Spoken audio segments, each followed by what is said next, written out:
দেখো বন্ধুরা, রোজক কনস্ট্রাকশনের আরেকটি কাজ, যে কাজটায় তোমাদের দেখালাম যে টাইলস বসছে সেই বাড়িতেই, সেই কন্ট্রাক্টেই একটা ঠাকুরের মন্দির হয়েছে 4 ফুট বাই 15 ইঞ্চি।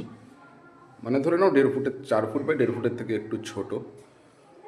আর এই কাজটা আমি আমার নিজের হাতে করেছি। তোমরা দেখে বলো কেমন হয়েছে। এখনও কাজটা কমপ্লিট হয়েছে, কিন্তু কিছু ঘষা ঠসা এবং কিছু পরিষ্কার করা বাকি আছে। দেখো, সামনে থেকে দেখো আগে, তারপরে দূর থেকে দেখাচ্ছি। এবার দূর থেকে দেখো, এই হচ্ছে পুরো মন্দিরটা। কেমন হয়েছে জানিও। এরকম বিভিন্ন ধরনের যাবতীয় সিংহাসন বিভিন্ন ডিজাইনের করে থাকি আমি।